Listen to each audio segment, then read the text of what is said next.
Niaba ya Mheshimiwa Jessica John Magufuli, naomba swali namba 165 lipatiwe majibu ya serikali.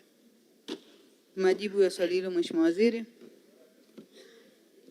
Mheshimiwa Mwenyekiti, kwa niaba ya Waziri wa Mawasiliano na Teknolojia ya Habari, naomba kujibu swali la Mheshimiwa Jessica John Magufuli, mbunge wa viti maalum kama ifuatavyo. Mheshimiwa Mwenyekiti, serikali inaendelea kushirikiana na sekta binafsi na taasisi za kimataifa kuhakikisha vijana wanajengewa ujuzi sahihi wa matumizi ya akili mnemba. Vile vile, serikali imeandaa mkakati wa kitaifa wa matumizi salama ya teknolojia ya akili mnemba unaolenga kukuza ujuzi kuanzia ngazi ya elimu ya msingi hadi vyuo vikuu ili kujenga hazina ya wataalamu mahiri nchini. Aidha, serikali kupitia Tume ya TEHAMA imepitia mitaala 110 ya vyuo vikuu 32 vyenye mlengo wa TEHAMA ili kuhakikisha vyuo hivyo vinajumuisha moduli za akili mnemba, hatua inayolenga kuendana na mahitaji ya soko la ajira pamoja na kuzalisha vijana wenye ujuzi wa teknolojia ya kisasa ikiwemo akili mnemba. Mheshimiwa Mwenyekiti, utekelezaji wa mkakati wa kitaifa wa akili mnemba utahusisha uanzishwaji wa vituo vya ubunifu nchini katika mikoa ya Lindi, Dodoma, Tanga, Dar es Salaam, Arusha, Mwanza, Mbeya na Zanzibar. Sambamba na vyuo hivyo, serikali inakamilisha taratibu za kuanza ujenzi wa taasisi ya taifa ya teknolojia ya kidijitali katika eneo la Nara jijini Dodoma, ambayo itajikita katika utoaji wa mafunzo katika teknolojia zinazoibukia ikiwemo akili mnemba.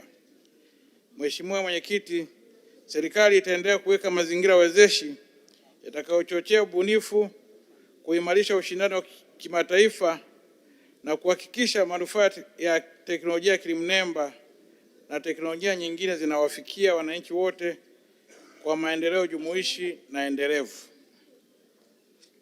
Mheshimiwa Dickson Lutevele Villa. Nashukuru sana kwa majibu mazuri ya serikali Mheshimiwa Mwenyekiti, lakini naomba nimuulize swali moja la nyongeza.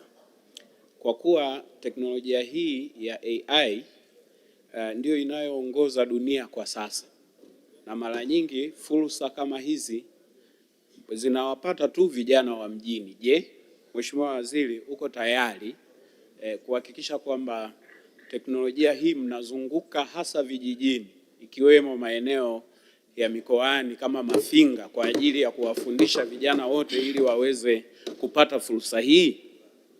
Majibu, Mheshimiwa Waziri.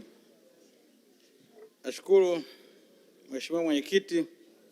Naomba nijibu swali la nyongeza la Mheshimiwa mbunge kama ifuatavyo. Kuhusu kuwafikia vijana katika maeneo ya mikoa mbalimbali, ndio sababu nimeeleza kwamba tumeanza utaratibu wa kujenga vituo vya ubunifu nchini. Tumeanzia na mikoa ambayo nimeitaja, mikoa ya Lindi, Dodoma, Tanga, Dar es Salaam, Arusha, Mwanza, Mbeya na Zanzibar, na tutaendelea hatua kwa hatua kuwekeza katika mikoa mingine. Lakini pia serikali inashirikiana na wadau mbalimbali wa kimataifa. Kwa mfano, tunashirikiana na International Telecommunication Union ITU katika wanafanya mradi na Tume ya TEHAMA. Huu mradi unaitwa ITU AI for Good Sandbox. Mradi huu unatekelezwa kwa vijana wote nchini bila kujali ni wa mjini au wa vijijini, kwa lengo la kuwapa uwezo wa kutengeneza mifumo ya AI. Kwa hiyo serikali inalitambua hilo, na pia serikali inashirikiana na UNESCO kuwekeza katika maeneo haya. Hili litahusisha watumishi wote wa serikali walio mjini na maeneo yote ya nchini, vijijini na kila sehemu katika kuwajengea uwezo wa eneo hili la akili mnemba. Nashukuru Mheshimiwa Mwenyekiti. Mheshimiwa Mabula Magangila. Asante Mheshimiwa Mwenyekiti, kwa kuwa katika sekta ya elimu tumekuwa tukihangaika na walimu wengi kwa baadhi ya masomo kama sayansi na biashara, je, ni lini serikali sasa